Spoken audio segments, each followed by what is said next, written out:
How many people in the room have seen the film Barely Dead? A few of you, that's good. In it, Chris Farmer talks about the financial state of rollerblading at the time and says that the people in the sport, the pro skaters, the people that run companies, really must care about the sport. They must love it more than ever because the financial reward just isn't there. Now, if the financial situation was tough then, and that video came out 15 years ago, it's even tougher now, but it feels like as a culture, we've got the strongest version of our sport we've ever had because our skaters no longer just rely on sponsors to get by. There's a DIY work ethic. People set up their own events. People have got VODs, Patreons. People do inline skate lessons. People find ways to make themselves more valuable to their sponsors and the industry as a whole and make the pro skater dream work, even though it's never been tougher. The people in this panel embody that perfectly. Get Bobby Spazov, who loves to tell everyone that he's loved and hated in equal measure, and I think he likes that status just fine. You all know him from his incredible viral clips or his legs that spin faster than the human eye can concentrate. He's made a name for himself on social media and his online edits. He's now got a pro skate and a pro wheel to his name, and it kind of feels like he's just getting started. Next, got Yo Zank. The master of the channel grinds. Don't battle him on it, it's just not worth it. Pro for ground control and rems, and is one of the skaters that are utilizing various platforms in order to further his pro skating career. I've also got Mary Munoz. Mary recently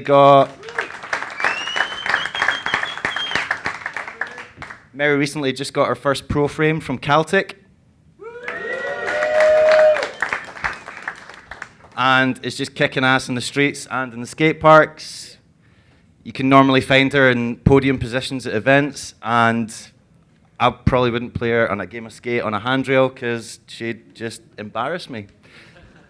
So, to get things going, considering the state of the industry and how tough it is to make a living from it, the definition of a professional in most other aspects is someone that lives off their profession. Someone that, you know, if they're a doctor or a lawyer or a professional footballer, that what they do pays their bills. In rollerblading, that's slightly different, so I'm interested to know what your definition of a professional is in rollerblading. Whoever wants to pick up the mic and go first. So, what is the definition of pro? In your opinion, what do you think makes a professional rollerblader? Well, every time they ask me, like, are you pro? Like, I always say I'm problematic. So, no, but yeah, being pro is in reality is making a living of our sport, which we love. Like, for me, that's it. And being able to put your skates nearly every day or every day, for me, that's what I want, and that's like pro. So, are you able to make a living from professional blading? Well, this year, like the 2019, it was the first one that I can say yes. Like. And what enabled you to do that? Like what? I constitute like a system to make it work. Like my school, my club, like the camps we do in blading camp, and I was lucky to get to compete quite a lot. And I was very lucky that we were invited to Budapest to a very nice contest. I don't know, and they treat us very good, and I won some money, which is lasting me. So I'm used to live with very little money, and suddenly I have income. So I'm like, woo, like going crazy, buying stuff for the house, which is what normal people do, no? Like a sofa. I didn't have a sofa. Buying sofas. And now I have a sofa. How much are these competitions I put paying lights you? in my house. Bob? I bought a new scooter in the beginning of the year, which it was paid by like a nice scooter. Bobby and you are looking at you like, where? I want some of this money. Like, where are you? Where's my scooter? I was very proud. It was after Winterclash, actually. I got this. I got all my savings, and I say, I can afford a scooter with my own money from inline skating. This is a dream. Like. Okay. Yo, what about Yeah. you? What's your definition of a professional rollerblader? Or how do you think it applies to you? It was perfect. Yeah. Heads up. Amazing you could buy a scooter from skating money. Yeah, that sums it up, like making it happen, I guess. Yes. Like trying to survive. I mean, obviously it's super struggle and obviously we all put our needs on like the minimum so we can somehow make it without job. But yeah, making it happen, and that's also kind of what I see in professionalism. Like you go out and make it happen, which is maybe also a difference to back in the day when people had illusion of you're good at skating, now you get a sponsor, now the dream happens.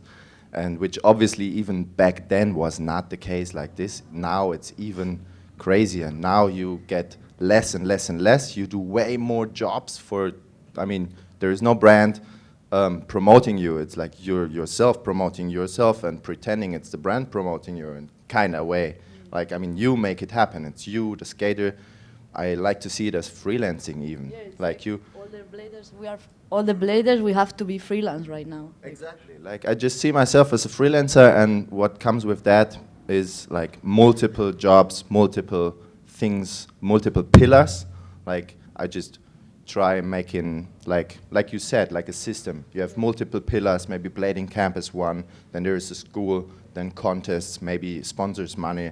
Then maybe you sell a VOD or whatever, and all of this stuff together maybe makes it happen. Like I tricked the state of Germany to financially support me for a study, which I did, but it also kind of made me survive and pay my rent. So all these things to know and dig deep into that and care about how can you make it, this is for me making it professional, maybe. Let's give it like that. Yeah. Want to add something to this, Bobby? Oh yeah, for sure. So it's just the window close. Thank you. Yo, what's up? Bobby's been a diva, but now he's no, gonna it's give. not. I don't even want to go into it, but something was smelling bad. Yeah, I didn't want that. What does it mean? I mean, fuck, I'm lost. I mean, if you specifically, it's had, I would say you must have experienced a big change in the last 12 months. Yeah. Because you went from, Yeah. for a while floating around, like you were trying on different skates, then you got onto Yeah. Roses, now you've got a pro skate, and shortly after that you've now got a pro wheel. So in the space Yeah. of like 6 months, you've now got two like signature products with Yeah. your name on them. Yeah, and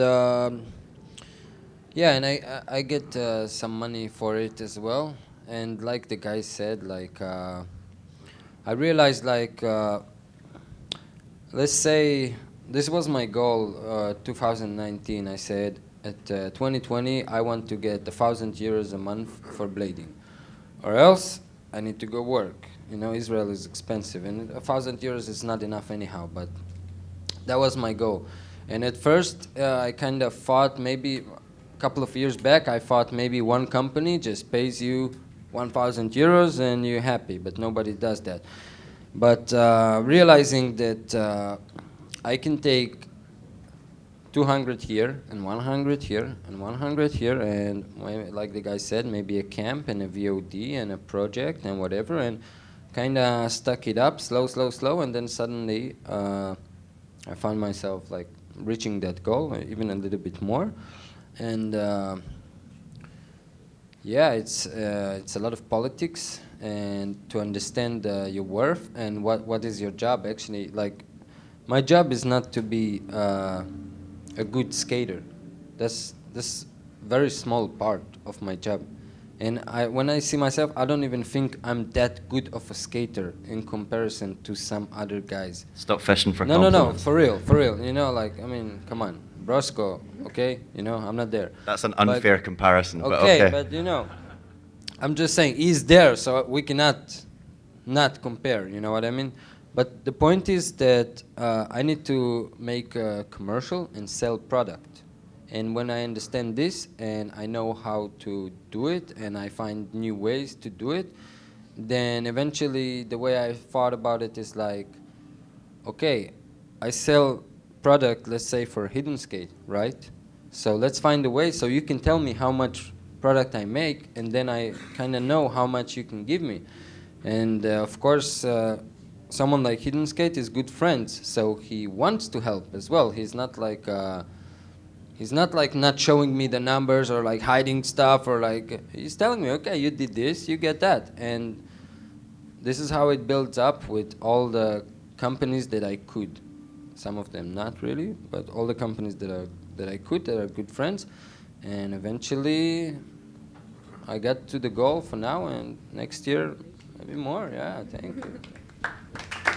It's interesting that you say that. Like you say that like rollerblading is only just like a part of like your role as a pro skater, and I think that's really interesting because it seems like only in like the last generation or the last two generations of skaters that they finally get that. Throughout, like, I started skating in the 90s, and it felt like for the better part of 10 years, bladers just felt like as long as they were good at blading, that was all it took. As long as they made the video part, that was it. Or as long as they won the contests, that was it. They didn't have to do anything else. And then they expected something in return from their sponsors. It feels like this generation very much is aware that that's no longer the case. You have to make yourself the most valuable asset you can to your sponsors. And that's not just showing up at events and doing well. It's not just filming video parts. You have to be an ambassador for the sport.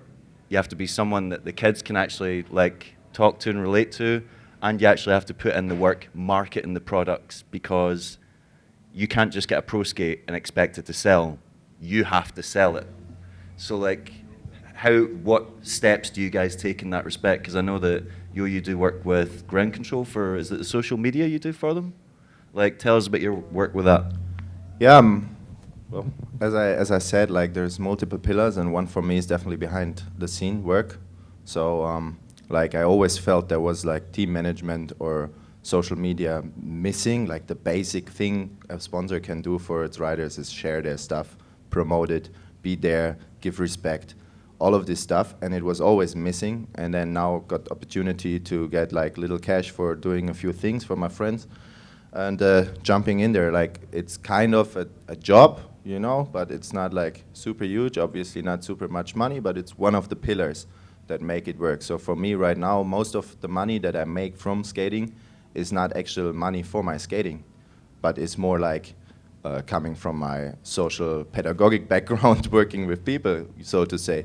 So yeah, and obviously competitions. But if I win competition and get 100 euros here and there, like let's say I won, like in the last two years, I won probably 10 to 15 competitions with like 50 to 100 euros each. Like that's not really like making a plus after you travel somewhere and then win the So no scooter just yet. What? No new scooter just yet. No new scooter. Like, but it's a dream, obviously. Yeah, she said it. But yeah, I'm working there and trying to my best to just be in the middle of not doing too much shit for free, like basically because there's not too much pay, but at the same time be the best for my mates, for my team, and take care of some things, and yeah, go the middle way, work on my own shit. But what I'm also, like when you were speaking with Bobby, obviously you sell product, but that's also one small step, because back in the day, as you said, we were just skating and going to comps, and the sponsors drive you there and they do the videos and the magazines, and that's it. But now we are the heads of our own game. We're athletes in a weird sense, pro skaters in a weird term, but we're there, we do our own thing, and in that way we grow our own name, which is independent of any brand. So I'm rather focusing on not branding completely, but rather do your own stuff with a lot of different pillars, with brands being one. Also have responsibility big time to pay back to riders and everybody, but there's also direct support nowadays, which is kind of a better way, I feel, to get in contact with scene and make it happen. Yeah, I think that's interesting. Like, some people there's obviously loads of debates online about are there even such a thing as pro skaters anymore.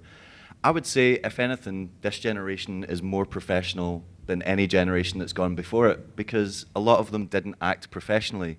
They would get fucked up events. They wouldn't show up to demos. They wouldn't do their best to connect with the kids and market the product. You guys sitting here are all embodiments of that. You do lessons. You understand the business side of blading and try your best to make that work for your sponsors. Like, you do realize that you're an employee. You're not just this person that gets free shit.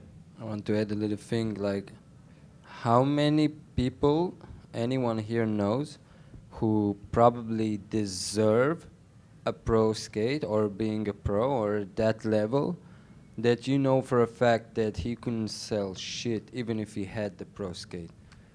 There's so many of these guys. You see that online, yeah. Amazing guys, so good, so much better than I will ever be. But if I gave them a pro skate right now, would they sell any units? You know, yeah. they don't have the social media power, the followers, the engagement. You know, like everybody knows they're good, but it's just not enough. Sorry, you know. Yeah, it's like a knee-jerk reaction on social media. Someone brings out an awesome section and loads of comments underneath. Give this guy a pro skate. Why? So he can destroy the company. Like you can have an incredible section. You can have 10 incredible sections. But the fact is, if you don't, in this day and age, if you don't create a social media presence for yourself and you don't create a following, having a great section that's got, 10,000 views, maybe even 20,000 if you're lucky, that's not going to equate to selling skates. That's just not the way the business works. And I do think you guys have a better grasp, not just you guys specifically, like this generation of skaters, pro skaters get that more than anyone else. You and Bobby, you mentioned it in your Jump Street podcast that you're not really a big fan of Patreon. Like, you don't think it's that cool, but you do use it.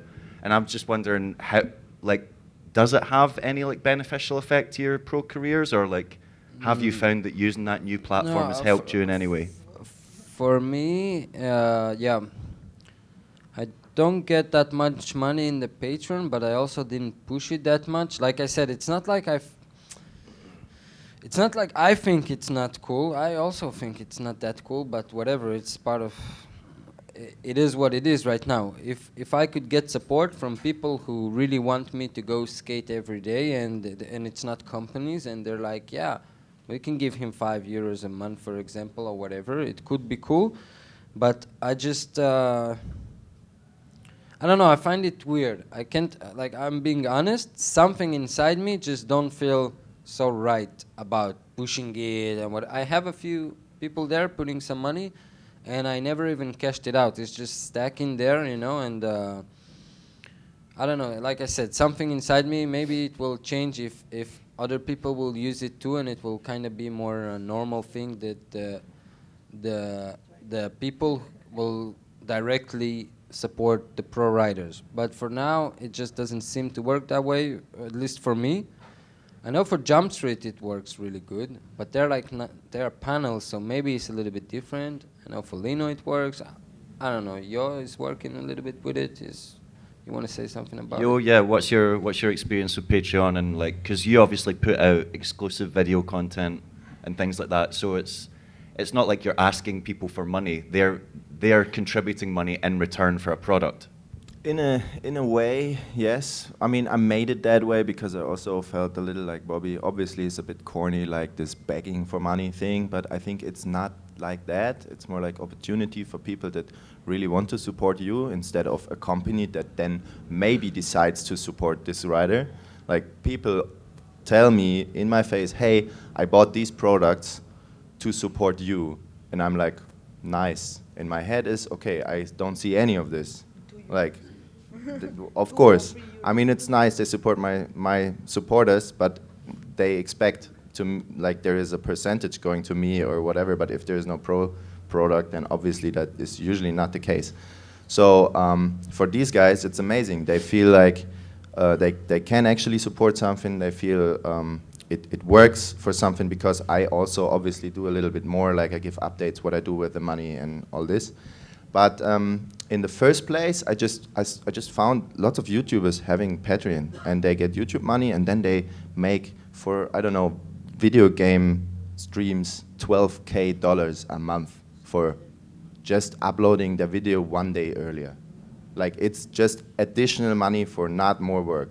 Yeah. So I just thought about it, why there is no, I mean, VODs were just fresh in the game, and I think there's still hesitation of people putting digital money on something that is digital. So I think we are still not there yet, and also I feel many people are, like, I don't know, blocked to read those 3 sentences to find out you can change amount on Patreon and go out anytime. You have full control. There's no weird whatever. And just to pay that with PayPal is already like a block for many people.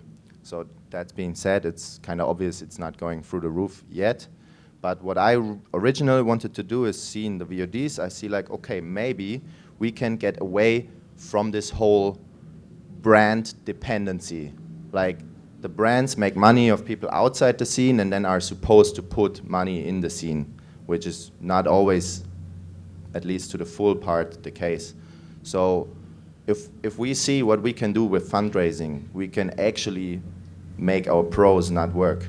That's what I thought. My idea was, okay, if so many bladers are adults already, have jobs and whatnot, why not advertise Patreon a little bit more so there is, in the end, like super pros having some money. So I just went in to push it and use it myself as well. Like, Jump Street came after me. I was first, oh yeah, thank you, AJ. Just, sorry, I got, whatever. Yeah, where was I? I'm just saying, did AJ Stein just heckle you via the medium of mobile phones? He intervened heavily, let's put it there.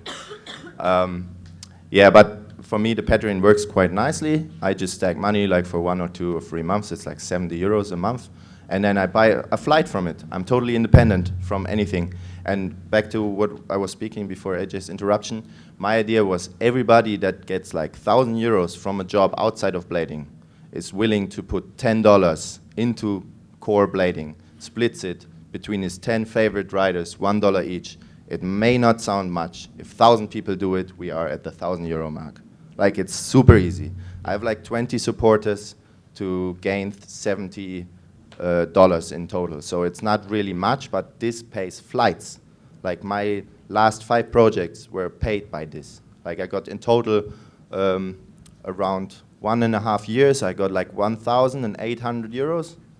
This is quite all right. Like, just for additional few behind the scene informations, making people feel part of it. And also for me, like, it's mental support. Even if I don't use the money exactly on that salad, what I say, like, just put it in the next flight. But it's like, I go in London metro station, I see like fucking 10 pounds for a ticket. I would cringe inside, but I'm like, oh yeah, Patreon, thank you. So I can focus on blading, I can focus on this, I can invite my hosts, because obviously we don't stay in hotels, we stay at people's couches.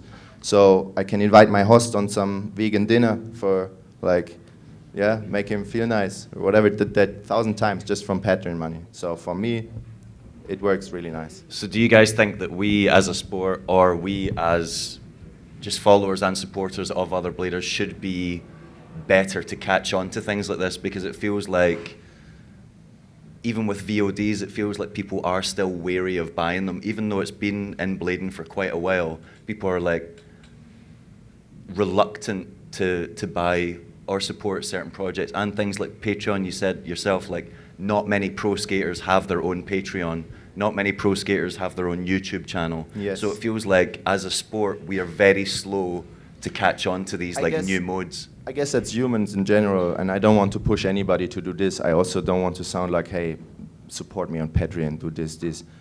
Everybody needs to know for himself. I think, honestly, like, buying those VODs of people is one of the best things you can do, and I personally do. All, like, 90% of VODs come out, I buy them. I get some digital money, I buy the stuff as well, I share. It's very important, and I think everybody could do a little more, but I don't want to push everybody to do that. Needs to decide themselves. Just think about it. A VOD is usually $5, which might be a beer as well in the wrong place. So 1 beer a month should be doable. No? Yeah, sure. All right. Yeah. Mary, we've just sat you here in silence for ages, so I'm going to direct questions at you. It feels like females are very underrepresented in rollerblading. The fact is, like, throughout blading's entire history, we've got 2 pro skates with a female's name on it. We've got Tasha Hodgson and Jenna Downing. Fabiola da Silva won more X Games medals than any athlete in X Games history and doesn't have a skate to her name. That's fucking insane. What is your experience as a female professional blader? Do you think you have a different experience to the guys, and if so, how? Well, I always say that being a woman has a negative and a positive. Like, I don't know, I skated with my friends, we treat me like a boy, so I never felt like I was how do you say, underestimated? Underrepresented? Yeah, I don't mean in that, like, so as in you do feel as if you're treated equally, like, to the guys. Like here with you, yeah. But I have to say that, for example, in the Ministry of Sports in Spain, they give a little extra money for women in contests.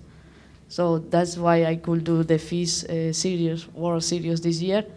And with this, like, I don't know, for me it's awesome. But yeah, for example, with the Celtic thing, I had to push it. Like, I said, I want it, like, come on, like. Give me that frame. Yeah, I've been here 7 years, so I don't know how much, but. So it comes slower always, and I do think that Fabiola had one pro model, I'm not sure, like Jack London or something like that. She had a range of skates out with a Brazilian company, but nothing like but it was not with any of the major skate brands. Jenna was the first ever, like. Well, Tasha had one with Oxygen in the 90s, and then Jenna, but that's like, Fabiola was on rollerblade for like, God, like over a decade. Yeah, like, I think that if they don't produce any pro model, not for me, for example, I think that Seba should do a small site for Manon, like USD. Well, you will see what USD is going to bring. Woo. And but if every brand, I'm not telling to do pro models to all of the girls, but if every brand just has one model for small size fit, this is going to bring more juniors, more women, and it's so simple. Like, all my friends. Montre, you're late. Welcome, get up Montre. here. Take a seat. Yeah, that's what I mean. Like, if they, to start, if there is no little skates for the girls, they don't like it. Like, now, well, Roses has the small size, but it's now. This is coming now. It's been 20 years that, no? Hello, Montre. Good morning. Good morning. Spanish morning. Yeah, for sure. So, if that is your view on it, and in addition to seeing smaller size skates, what else would you like to see from a female perspective in rollerblading? Like, what do you think would, like, directly improve your experience?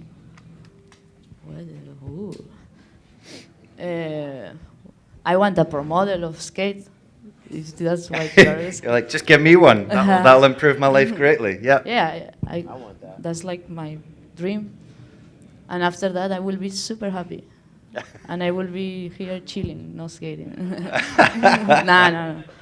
No, yes, I don't know. I'm super lucky that, for example, the government of Spain treat me like that, because we tried with the men, but like placing top 3 in men, like in FIS, is pretty hard. And we don't have skate parks in Spain to practice, to go to it's the same story over and over, but because I was doing well, they I don't know. So coming to the initial question, yeah, it has a lot of positive, but a lot of negative as well. Or, for example, like, I don't know if sometimes I post videos in YouTube, and for example, last week I went to check the comments, and sometimes it's like, like, who wrote this? Come on, like, oh, my friends in my skate park skate better than this girl. Like, why is this girl on pros USD? I'm like, sorry for being a woman. Like, say, tell me your address. I'll come to your house and I'll fight you. Oh, you can just go to the internet and you will laugh. Like, you can laugh for hours. Like, oh, I'll go fight. Yeah, it's that is definitely like one aspect of it that needs to improve. Yeah, like the jealous man of woman Yeah. getting high. Like that's the problem. Like yeah, the little man syndrome, because no woman should Sorry. ever release any piece of content, such as a video, such as an Instagram post, and have comments underneath it that either objectify them like, because it's sexist. yeah, it's like you're putting a skate video up there. You're not putting a video up there in a fucking swimsuit looking provocative on a bed. Like they have no business to make comments like that. And in relation to your ability, if they think they're that good, why are they not sponsored? I always say, where is your video? Like, show me. Yeah, exactly. I've been fucking English. I've been criticized because Criticized, yeah. I'm putting media to the world, but the fact that I'm putting media, I think, is already good for me. I don't care. But if someone is not even putting clips or doing non-video in 1 year, I don't think it's something to care about. Like, I don't mind. Our videos can be here, or the next one is not going to be super hammer, but we have life, we have to take care of ourselves. And maybe one day I just want to do manuals, and what's the problem? Like, Yeah, exactly. Blading's whatever you want it to be, as however long you as want I'm to express having yourself. fun, yeah. Other people shouldn't get to dictate how you perform what you do. Montre, you're late, and the first thing you do is take a selfie. So the next question's going straight to you. Cool. Out of the panel, you're the only father. You have a son, two sons. I thought you. See, I can't even keep. How many? Just fathering them all over the place. Two sons. How difficult is it to juggle the responsibilities of being a father with being a pro skater? Because obviously, being a pro skater takes you away from your home on a regular basis. So, how does that and the other various aspects of pro blading affect your responsibilities as a father? Well, at the very beginning, when my first son was born, I couldn't really go anywhere often because at those years of the young kid's life, you have to be there so that they know who the father is, who the mom is. Like, both parents have to be there. But after the years of him getting a little older, around like 5 years old, 3 to 5, it basically got easier. He was at the age where I could kind of go out a little more, but it would just be a trip here and there, not really going anywhere. But at this point now, both my kids are 12. Both of them are skating.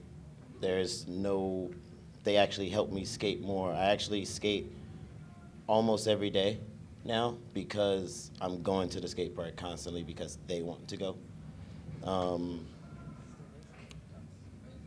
Yeah, that's the cool thing about it. But like also having children, having a house. I have 2 dogs as well, a lady, car. We got to figure all this money stuff out, and that comes with the extra responsibility of like working. Like skating pays some of the bills, but not all of it. And I have to say sometimes, you know what? I can't go on this trip after this trip after this trip. I have to go back home and work, and it takes a little bit out of it, but at the same time keeps you humble and grounded. You come back to like life, and you're like, yeah, this is what life is for me, and then that's my other life as well, but it's different. I don't know. I don't really think it's hard, to be honest, as long as you have discipline yourself and can just work through the fact that sometimes you're not going to be able to skate and you have to work to make this money, for the family. But do you think it makes you like appreciate or take advantage of things like going on trips or absolutely. doing blading camp or doing like film? Absolutely. You're like, I need to make this as like, I need to take as much advantage of this as possible because when I go home, real life is waiting for me at home. That's why I took the selfie. And you got to really take advantage of these moments for sure. Like, it's something that's, it's not forever, but you want it to be as long as possible. And, we might not see each other tomorrow. So why not make it like we've just seen each other for a full 2 months in 1 day, 2 days, Have fun with it. That's fair enough. You guys are obviously all figures within the sport who, until Mary gets her pro skate from USD. Yeah, she needs a skate. Then Yo gets his. Who do we need to talk to? Yeah, we'll get Kato and Mateus on the phone. Who do you guys look at as fellow athletes or fellow professionals that you think are good ambassadors for the sport? Who do you think sets a good example or does their best to exemplify like what a pro skater should be, and like why you think that? Niels. For everything he does, like making all the pillars work, promoting the sport, setting up Latvian championships for the first time now for the kids last week, having successful school projects go through the roof, perfect for outsider to watch, amazing professional work with kids, is super athlete, is a great role model in anything. So, period, Niels. Anyone else? Bobby?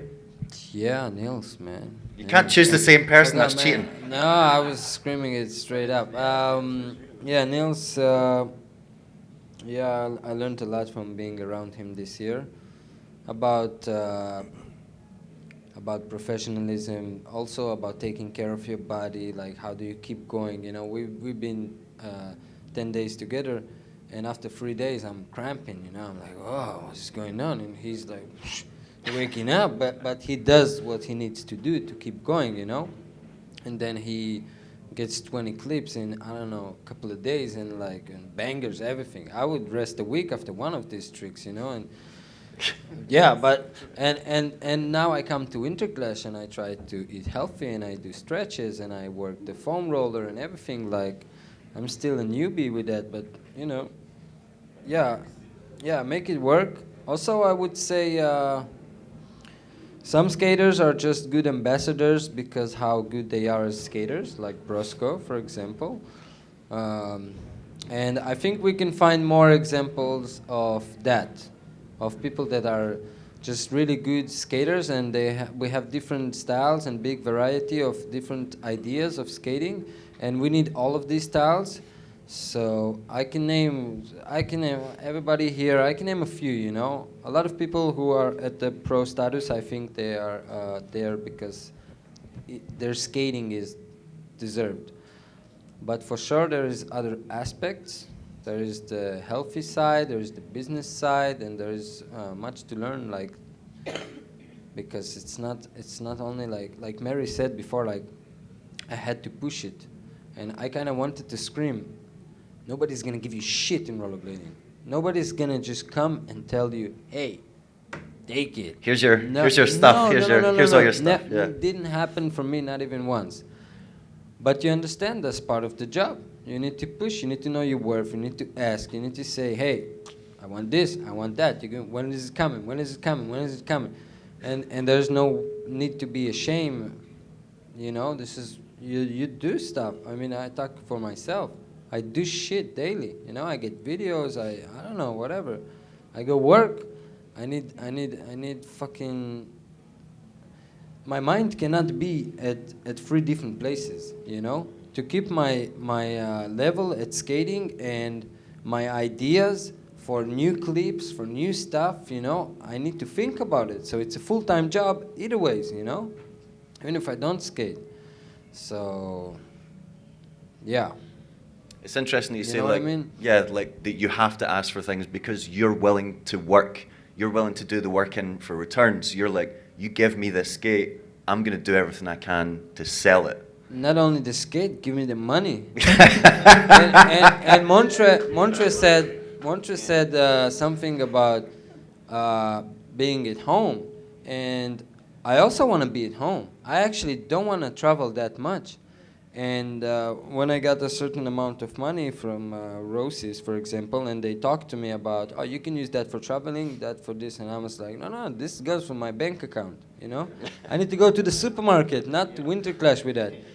For Winterclash, I want more money, you know? So like, and sometimes you get like sting, like a finger in your face, and sometimes you will get it, but either ways you have to push it, you have to fight for it. Like You have to know you're doing a real job, you know? You're doing a job. So that it has to be, it's already by all means underpaid. Even if I would get 2,000 and 3,000 euros a month, you know? You tell me someone like Brosco should get anything besides like 20K, you know what I mean? Like seriously. So either ways, it's 20K a year is actually not even that far above like minimum, like living wage. I Like, didn't say a year. like- I meant a month. Not a year. A month? Like, you know, some. I know for skateboarders, you know. I mean, I don't know if they reach 20K, but probably with competitions, they have $1 million competition, bro. I think the top 10%, but they've basically got the same. They've got the same diagram as us. The 90% of pro-sponsored skateboarders are also working other jobs. Their industry's bigger, but it's got the exact same problems that ours does. Only the top 10% are really catered for, like your Niges and your Shane O'Neills. And Even that 90% still gets paid. And this is true. their top 10% is a big amount of people as well, right? Yeah, I understand that, right? But because they've got It's a a lot bigger of people. demographic, Yeah. yeah. You touched upon it. Anyone can obviously answer this. Do you feel as if your sponsors do enough to support you? You don't obviously have to select them, but I mean as in, do you feel as if they do enough to support you, not just obviously in terms of like giving you the money that you need or whatever, or is there other aspects that you believe that they could help you more in? Do you believe, for example, like I want to say you guys something. work for Powerslide. Powerslide are a bigger company that obviously have relationships with other industries and other companies. Do you think they could present you with like other opportunities by saying, oh, like you could go and do this trade show for us, or you could? Do you believe that there's other opportunities or other ways that the brands that represent you could support you? Yeah, well, I will say with USD and Powerslide, like, anytime I ask MK for anything, I get it. Like, it's there, it's there, and it's more than I even asked for. Like, no matter what skates, I can try any of the skates that Powerslide has. I can skate the Chaya quad skates. You know, it's like, and I really like that aspect of it because it's like the things that I do back home with like my camps and stuff. It's all types of skates that I'm trying to showcase. I'm not just doing aggressive, you know. So that like USD actually like really does do really well with letting me get what I need and helping me out with literally everything. Oh yeah, like I'm So- not. Yeah, like if you feel as if they support you in an adequate way, that's great. But I was just saying, do you think there's like additional things they could do for you, or like, do you think there's like? Oh yeah, let's just get that pay up and that's it. I mean, like at the end of the day, I would like to rollerblade 100%.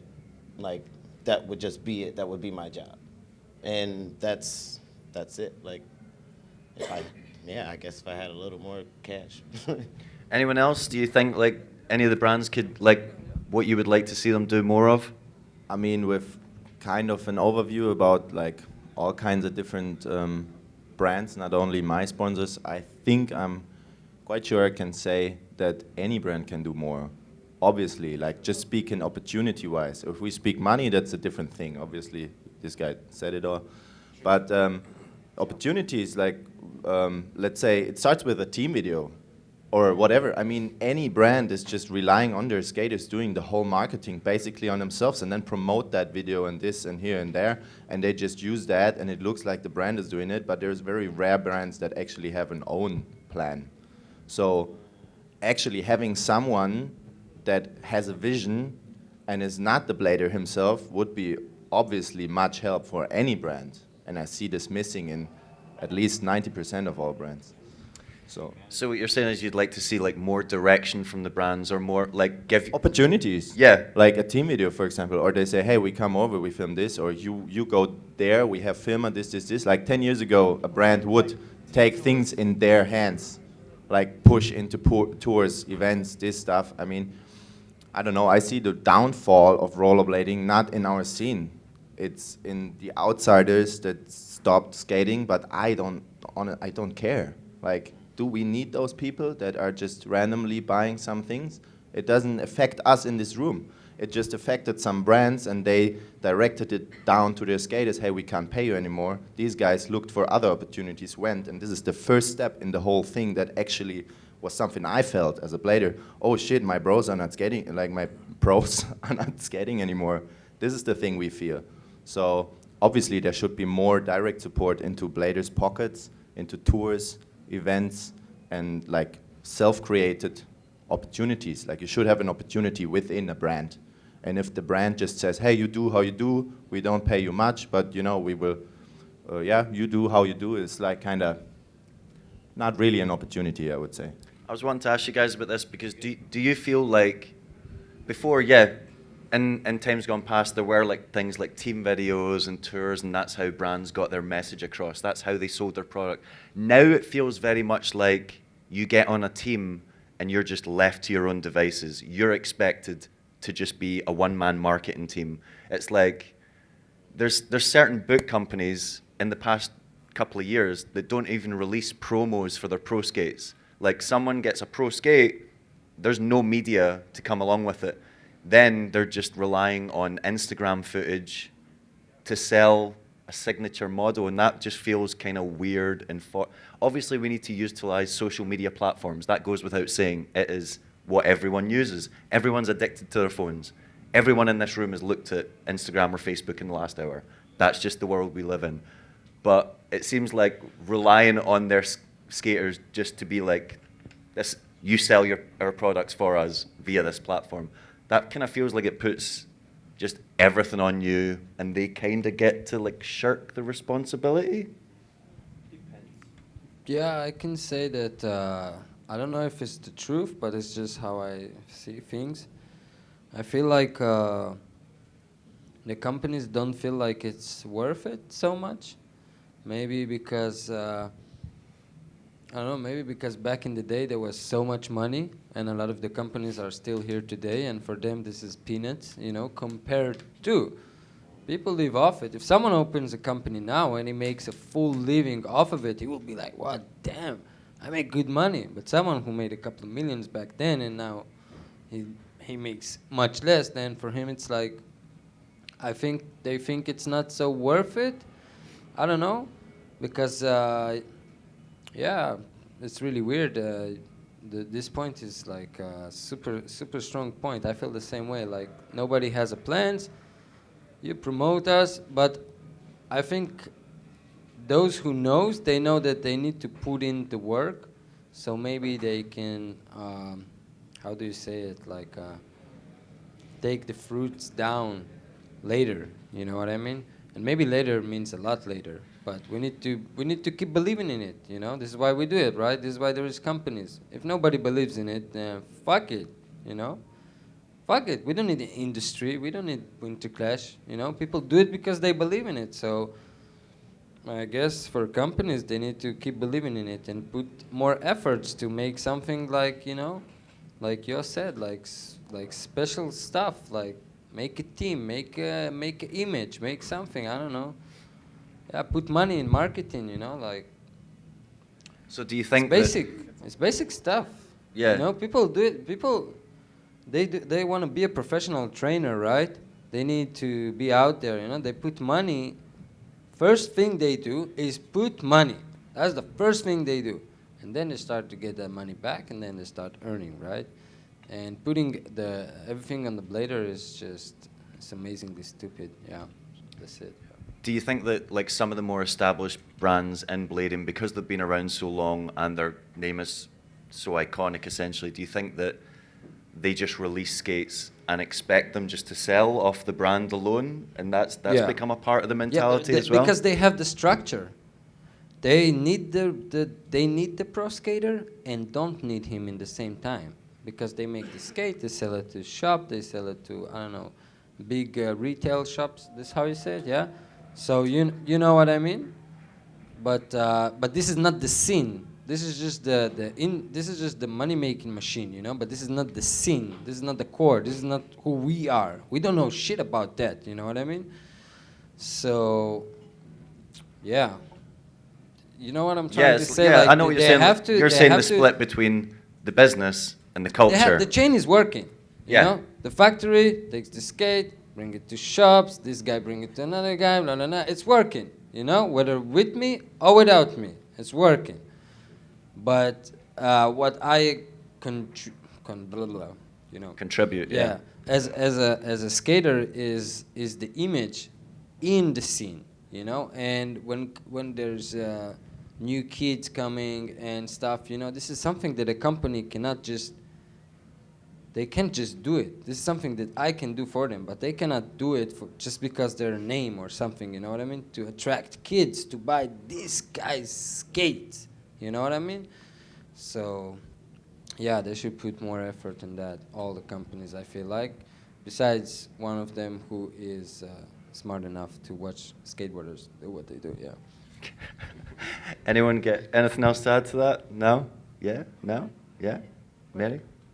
I was going to say in the question before that it will be very nice to have a filmer in your city, or at least be able to pay like sometime in the year to pay to your filmer, because I feel like a bit like alone in the streets with my friend, with the watermelon, like, yeah, you film me, I film you, but like I would like when we skate not have to be about what's the coolest angle while we are skating. Like things like this will make the difference.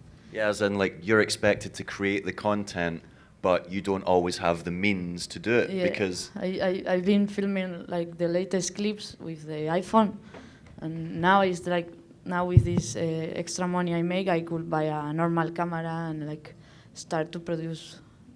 I hope better media, but that's the thing. Like it's not only about the camera, it's about being like left in the streets, like because mostly the clips are in the street, and suddenly you're like, oh, okay, I go to get a clip, and you are there alone, and suddenly it's like, oh, okay, I got it, and you pass the camera or phone to your friend, and you are like, I'm doing it, and suddenly it's like, what angle do you prefer? This one, and you're like, yeah, let me see. Oh yeah, this one looks good. But in this moment, you don't want to be thinking about yeah, that. you're just want trying to go and, concentrate on like, lacing the boom. trick. Yeah, you shouldn't have to worry about what if the other person's doing their job.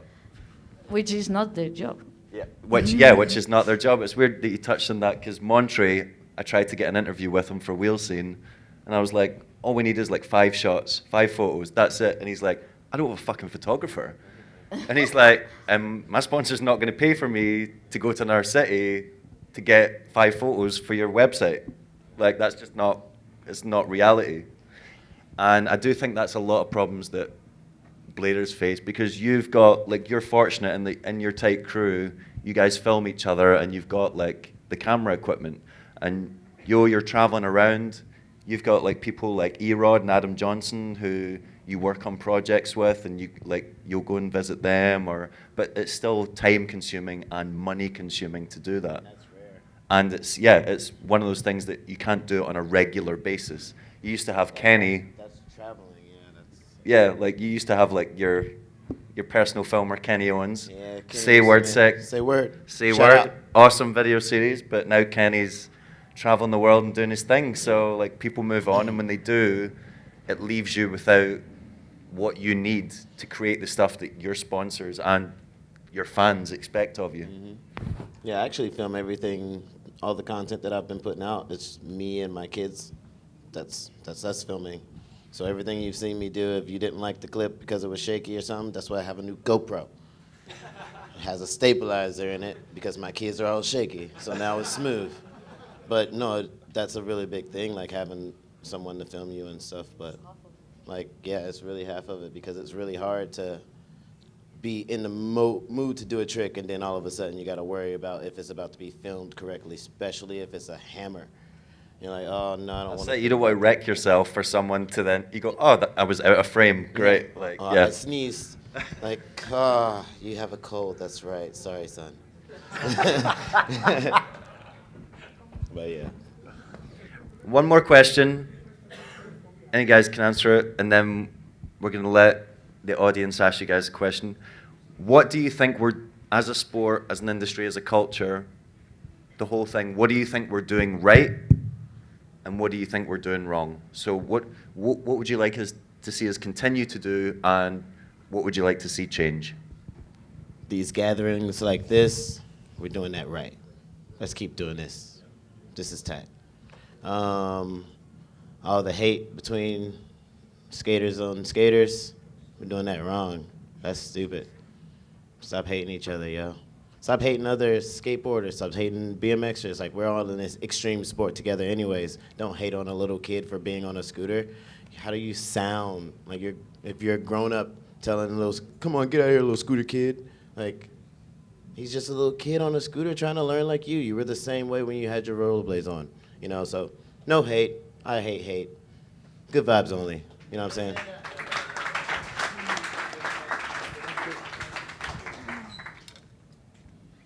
What are we doing good and bad? Like, so, yeah, I was going to say about the thing about becoming a community, which is like the most basic. Like, for example, if you don't have a filmer, you don't have a film. So, better trust the correct person and be like a stone, like a family. Yeah, like. And about what are we doing wrong? I don't know. For me, this year has been very good and bad. Like I had like the best and the bad moment, because what we are doing wrong. Sometimes we just forget to skate. Like that's what I feel like. We go to contests and we are like, and we are not even enjoying like the contest itself. Like. Well, it happens to me twice. It happened in China that I was so worried about the contest. And suddenly I like fell, and it's like, wow, I fucked all the trip. And this was in my mind, like I fucked the trip. I'm in fucking China, from Spain to China to do this shit. And I was like, wow, so sad. And that's the thing, that happened to me, I hope nobody lives this, because this is the worst feeling. We have to really enjoy the skating, just simple skating. And yeah, sometimes we will film very cool clips, but there will be days that we will be in the skate park skating with our friends with no cameras. And this, if we stop doing this, we are losing the sport. No? That's the only thing. Word. I think in general we're on a quite good path of how we're doing, how the culture gets together. Kind of again after, let's say, downfall or whatever you want to call it. What I think is still wrong a little bit, which struck me right when I was going like more into like sponsored, like in the time when I got sponsors and everything, is missing transparency. Like in general, what Bobby said, you gotta know the numbers that you are making. That's one thing, but also within bladers. Like I feel whenever I speak about numbers or actual like insights or what's the stance or how much are you worth or whatever, even many bladers are closed and don't want to share. But I feel if people would be a little bit more open talking about this stuff, we as bladers, I mean, I'm not talking about like a labor union, but I'm speaking about more like knowing our place, knowing our worth, and not just getting changed to other bladers when we are not doing it because we have no idea. Yeah, like basically a better exchange of information, like Exactly. making each other more well-informed. Exactly. Because I've lost count of the amount of times I've interviewed people and I'm like, so how did the VOD sell? And no one is ever willing to tell you a number. Exactly. It's like they're ashamed to tell. But like you we're- should be we're proud if on- you've sold a lot of copies. Yeah, but we're so on so little numbers that if we're now fighting for these peanuts with like, oh, if this guy knows, maybe my peanuts go lower or whatever, like this all makes no sense at all. So we should focus on what's true, what is real, like the projects that you care about, the love, all of this stuff. And I think it's small steps. I think we're on a great path. I think we're going the path of independency a little bit away from big brands, not stripping them of their responsibility to pay back the scene and riders and tours and everything. Totally behind that. But I'm also saying we as individuals and as the culture, as the scene, could go away a little bit from the brands because we do our own thing. Like Winterclash is obviously supported by brands, but it's Winterclash. Like it's a culture thing. And I really, really enjoy that. Every little step matters. Yeah. Bobby, anything to add? Yeah. What we do good? What we do good? Yeah, bruh. Yeah, like Winterclash, podcasts, being active on social media. I don't know if it's what we do good, but this is what we should keep going and do more, I guess. Just understand our. We need to. I think the most important message, if I could say, is to understand the big picture and us as a collective and as a sport. And like I said in some other talks, like we need to push. We need to be out there through social media, through all the platforms we have, through talking, through going out in the street with the skate in the hand or on the bag, or just skating from place to place, and just be out there. And each individual should try to make it as cool as he perceives it, right? Like, of course, I cannot say what is cool and what is not. And yeah, this is what we should keep doing, and what we do wrong. Yeah, and also get the pros paid. Like, yeah. I mean, my idea is like this. Yeah, and it's not only about money, but like my idea was like this. Just saying, I wanted to say it from all kinds of different questions. It's like, at some point, I just said I spoke to Mirek, who is a good friend, and I told him, like, do you understand that I need to skate and only do that? Do you understand? And he said, yes, I understand that. And this is a cycle. Your pros, they represent not only the brand, but they represent the sport. And this is a very important point. So, they need to be able to do that with happiness, with time, with with the tools. You know what I mean? Like Mary talked about cameras a lot. So like this is what she's missing as a tool. So like damn. Basically, she's saying, how can I be a fucking pro if I don't have a fucking cameraman? Like so simple. So yeah. So I guess. A photographer, yeah. Photos is so much harder because it's the iPhone age. So I can kind of use people with the iPhone easy, But for getting photos, man, what the fuck? Anyhow, yeah. And the bad thing, yeah. I don't know, hate and being. You and thrive off it. I don't know. I love the hate. You Yeah, love it, yeah. Yeah. Everybody hates me, but It racks up eventually those views. But I sell the keep product, commenting, so keep it's commenting. Okay, it's Yeah. okay, yeah. You're Keep giving my video talking, more keep traction. talking, It's yeah, great. I'm a piece of shit, yeah. I don't have enough. Yeah, if you're not Give hated, Yo some hate. if Everyone, you're not- give Yo some negative yeah, comments on his videos. He Fuck likes yeah, it. Zank. If you're not hated enough, then yeah, you need to do more stuff, I guess, or like be more controversial or whatever. But the point is, not only the hate is. I had something good. I fucking lost it with the jokes. Fuck, I had something good.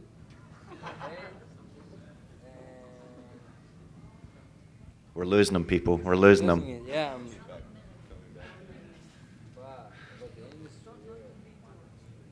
Right, we'll take questions from the audience. Sorry, I forgot. And I had if something it prangs, then we'll get back in. I've got it. Give me a minute. Right. Who would like to go first? We'll work this way. Hi, thanks for the panel. You're all pros. You all have contracts with brands. I was just curious to know. No, actually, that's a good question. If you have contracts, what are the expectations from your sponsors? Is it to win competition, to put content, to put 3 videos a month, whatever? Just curious to know what are the expectations of a pro from a brand's perspective?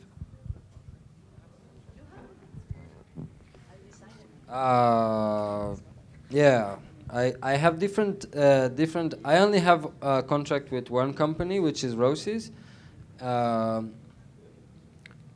and I can't say that they expect so much as far as like specific things. It's like maybe I should read the contract better, but there's nothing specific. Like it's kind of like if we say you need to be in that comp, you need to be ready to go to that comp, or if we say you need to wear our shirt, you need to be ready to wear our shirt. But That's about it. And without contract, there is different stuff like, for example, making Instaclip and getting money per Instaclip, or coupon code through the shop, or I don't know, Blade Life can send me some clothes and tell me make me a video with these clothes, and after that get something. So it's kind of more like give and take for that specific thing. And yeah, that's it. One crucial thing is what I realize almost all brands are doing wrong, and what I kind of try shift in a better direction is I get on a team, I think like, okay, when is this structured plan coming in with giving me information, what to do, what to expect, what I'm worth, whatever, respect in both ways, and it never comes. Like, there is no way anybody tells you what you are supposed to do. And this is what I said earlier, there is no plan, vision, they just buy you, you do the marketing, and you're doing shit, and basically not even knowing that you are doing a job for them. So you gotta know that. You gotta know what you're doing, what you can bring, and you might even, let's say, convince people like, hey, I can do this for you, like in a talk about sponsorship. But if you just, like me back in the day, just get on a team and expect now I get some information, no. I remember when you joined one of the teams we shared, I was like, the first thing I did was on Winterclash here 2 years ago. I went to this guy, I was like, hey, you know, I give you now all the information I have to make this a little bit better for the next guy, you know, but this is a major point. Like, I just got remembered, I'm sorry, Mary. Yes, finally. He's back. Yeah, He's back in the room. I'm back. Yeah, and I think it's super important point. Don't get stuck in the past. I'm sorry, all of the old heads. I'm sorry, I really am. Like all of this 2098, 2002, like I said before in different panels, the world is moving forward and we need to move with it. There's new ideas. It's in the past. Leave it in the past. There is new ideas, and we need to understand, this is the most important, we need to understand as a collective, we don't decide fashion, we don't decide social media, we don't decide that Instagram is the shit right now, we have nothing to say about it, we just need to see it's there and we need to use it as good as the other sports, or you know what I mean. Yeah, so take it away. I wanted to answer to your question about like contracts. In my case, I don't have a contract, but I think I make a clever move and I design it like a structure for every month, like how to justify the money you are paying me in numbers. Like, so I every month I just take a look of my Instagram, which is the main platform right now, and I calculate like how many views per month I produce for. Like a specific, like every time, every video has in my end 20,000 views. If I make 5, we are talking about 100,000 views, which for Powerslide is fine because I didn't even touch YouTube. So what I do is that I have the Instagram apart, and I have like media and contest. So media is like every time right now I'm doing media, no? So it's like this month I will say I went to a panel discussion talking about blah blah blah, and after I will say I did an interview for BMAC, I did an interview in my local newspaper. So, and also it's not about it is about justifying your money, but also it's about telling, in this case to Matthias, like what I'm doing every day, like, and transparency. Because I feel like I have a lot of friends in Barcelona, used to be pros, like, you know, and I feel like that they just expect the boss to pay them, and maybe that month they party all month, you know? But maybe they post 4 clips and it's fine. I mean, you can do it. You can do all of it. But just show that you're worth the money that they are spending on you. And I hope when this grows, we grow with it. Because right now, I'm not winning 1,000. But I wish. And why not? Like, it's a... Why not? I mean, I'm making that money, but not because of USD. I have my school, which is producing kind of the same as USD, so I like do this, and now I accept a little job with my friend, editing some weddings at home, which I'm not going to film, which is perfect. And I quit my job in the schools for another, because I was working for another company 2 days a week. And suddenly I'm like in the middle of the afternoon, like, oh, I have to get ready to go to a school to win 17 euros. With 20 kids or more, with 4 years old, which I love it, and I can do it, but not every day I love it. So I realized that I was not making it for the money, I was making it to feel like I had a job, like everyone, but in the end, no, it's better to do our own thing. And also, you talk about this at the beginning, like focus on us, because if I focus on my school, I know I can keep on coming here. Maybe I'm not doing the best tricks, but I will be here. Maybe I will bring my kids with me, which will be awesome. And I don't mind staying in the industry like this. I will be super happy. All right, next question. Hi, just one question from yesterday panel. The people that are retired, they asked them which advice you give to the people that wants to be pros. And some of them say, yeah, just go for it. Just sounds like don't do it. What's your suggestion for the new people? Like, they should go for it. They should have a plan B. I can be quick with this. They were telling, I listened to the panel, and they were saying just to have a backup plan. Like injuries are real, and you have to have a back plan. And yesterday I listened, and it was very interesting. Like everyone ended up studying or doing things like that. But sorry. You kind of have to have a backup plan for Yeah, in like general. I mean, not just in skating. Just I will whatever say you're plan doing, you need A, backup B, plan. C. Like, anything can happen, you know. Like, always have something else. Talk into the microphone. I know I can talk louder though, so I'm pretty sure you can hear me real easy when I talk like this. You know, it's the same as the microphone, but yeah, always have a different backup plan for your life in general. Anything can happen, so you know, just do something. What's yours? I work, so goodness, I want to say it's just trying to get a skate park. Right, next question. Hi guys. Have you ever thought about working in the factory type of thing?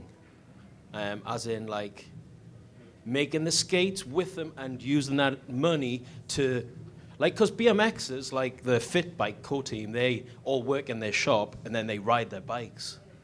Like, do you know what I mean? Like, I don't see a lot of you guys working in the factory, making your boots, riding your boots. I don't know. I'm just. Yeah, like the majority Do you know what I mean? brands are built in China, so that's not really practical. Yeah, or in the skate shops, like. Or maybe the skate shops. Yeah, I'm just No, asking the question. It's a good point. Like, I know a few guys that work in a skate shop. Yeah. For example, Sean Keane is working in a skate shop, I think. And I honestly wouldn't mind. I probably would do it, but the skate shop that's sponsoring me is like 5 hours away from my city, so this is not really something. Then the warehouse of Sunshine, for example, I'm not gonna move like 6 hours away in this town to work at this place, and because it needs more opportunities, you need to be set in this place. If it's your hometown and your shop is in this town, it might be a good way. But yeah, it's kind of the same like working in your local skate park. I'd also would do that, but my local skate park says, hey guys, you guys on inline skates, no. So I'm like, yeah, okay, fuck off. Right, let's take one more question, then we'll wrap it up. Anyone else got a question? Go for it. All right, guys. Most of you have had some sort of experience of working on products. What kind of thought process goes into that as far as, like, it's something a lot of people look forward to, you know, yeah, one day I'll have my pro skate and, you know, I make my dream thing, as opposed to, oh, well, if I make it all black, it might sell more. You know what I mean? Like, is there any balance in between, like, the practicalities of selling it and making, you know, the thing that you want? My skates only have a little bit of pink, so that's the balance. you know. It should if it was if it was how I wanted it, it would have been all pink and then just white on the bottom. But Just to really piss people it off. wasn't like fuck all of these motherfuckers. It wasn't like it wasn't like they said like, oh no, we do what we want. No, there was a conversation about it, which is great, and they told me like, we can, but are you sure? Like this is a bit sketchy, you know. We make a certain amount of you know of skates, and I decided as also as my first skate, I decided with their advice to be a little bit more safe, to have something more solid. But definitely, I don't know if the next skates, but at some point, hopefully they will keep coming, and I have to make just one pink skate. Just one. So yeah, that's the balance. Yeah.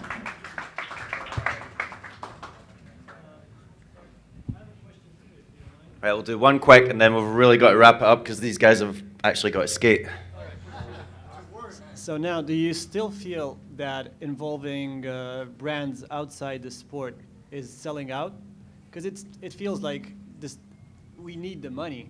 What is the still in this sentence? Montre's representing a brand outside the sport right now on his jumper. Yeah, but you know, I mean, What are you talking about?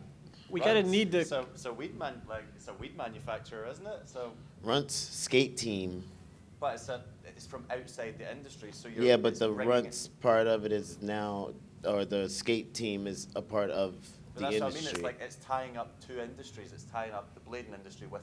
Oh yeah, I guess it's Like yeah, I think it's that's what he means. Like as in. Yeah. working Okay. together. It feels like. Oh yeah. It feels like the community can't really sustain the pros financially, so it might make sense to get the cash flow coming in. Yeah, branching out is definitely good. Because you know it used to feel like selling out. You know, we're this tight knit community and we need to do it ourselves. Just go to a skateboarder contest and look the sponsors. Maybe, I mean, most of them are bands. If you are sponsored by Red Bull, which is nothing to do with the sport and it's not even healthy, like, so. But if you get sponsored by this, you have your life. Yeah, but I mean, why aren't we branching out? Why are we not doing this? I don't know if it's necessarily a choice right now. In the 90s, in the 90s, I know one reason, because we are not wearing shoes when we are riding. If we had shoes like BMX and skateboarders, we would have, for sure, we would have. I don't know. Imagine this is my promo. Yeah, like turtle pillow. You remember? Like foreign.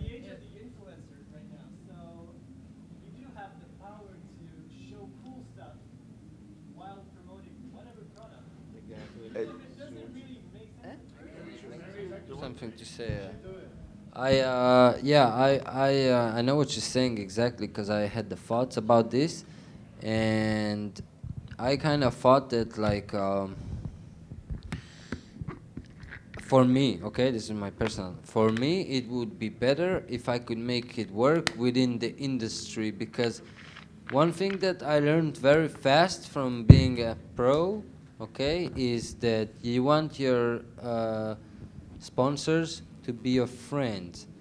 You know, now you don't imagine me having a sponsor from Fanta, for example, which is Coca-Cola, and calling somebody by FaceTime, hey, can we do this, can we do that? No, you know, like to make it work. So for of course, I would like to make some money, you know, but at the same time, like, I don't know, like clothes, for example. Blade Life Greg is my friend. I could maybe make a little bit more. Not that I have 100K followers that it's worth putting for a clothing brand to put so much money into it, you know. But for sure, if I will make a little bit less, but I will work with Greg, which is a friend, and he will support me when I'm really in need, and he really cares about me, and he cares about what I do and the sport, and it will probably work better, you know, in general.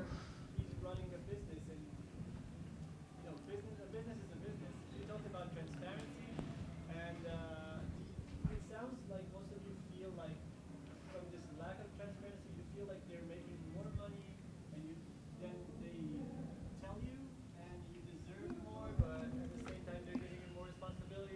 It's not necessarily that the companies don't give us what they make or whatever. It's just as a general concept, we should get more for what we do. You know, it's not like I can go to Greg and tell him I know what Greg makes actually.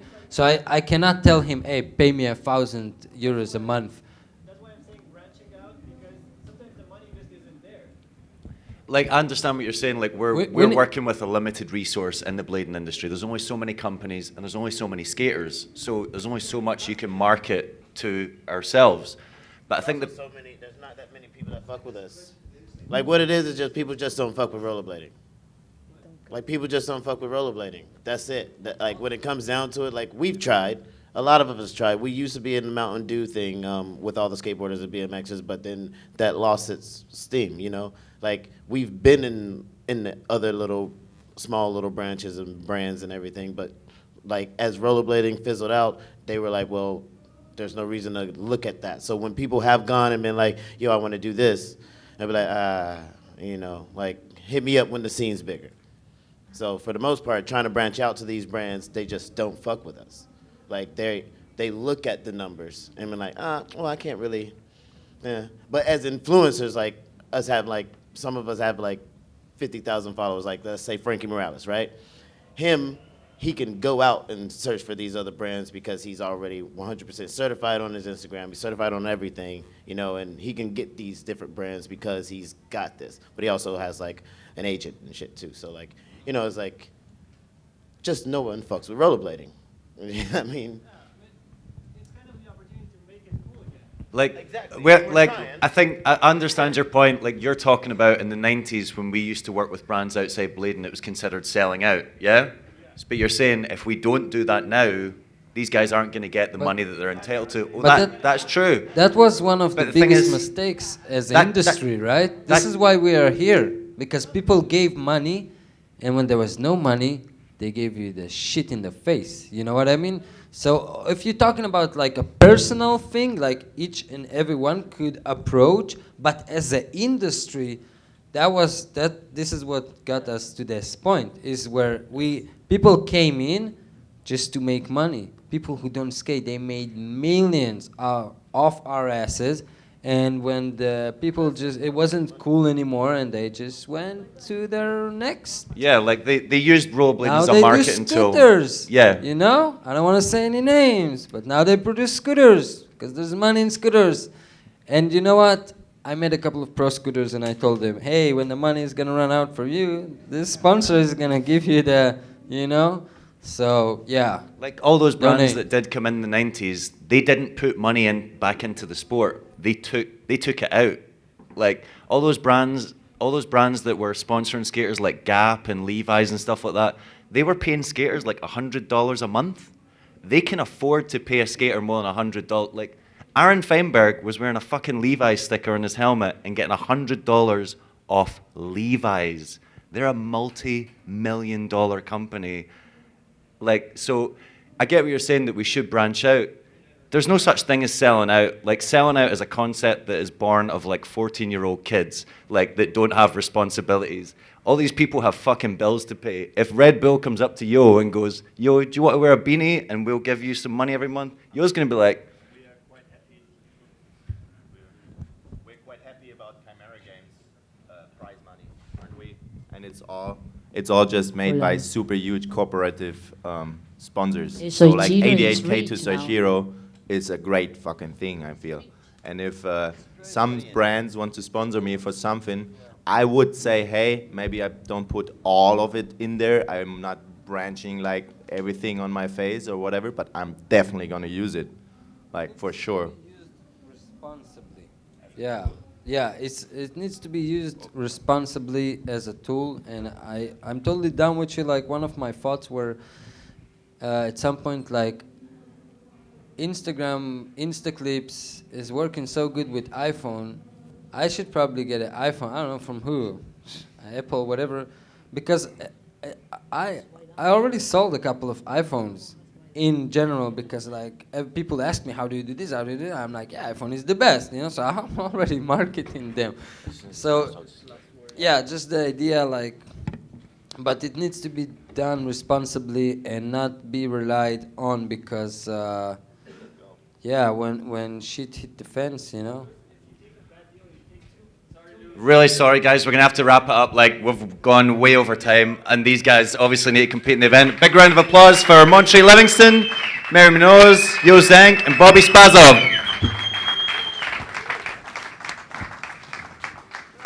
Thanks, guys. Thank you very much. Cheers.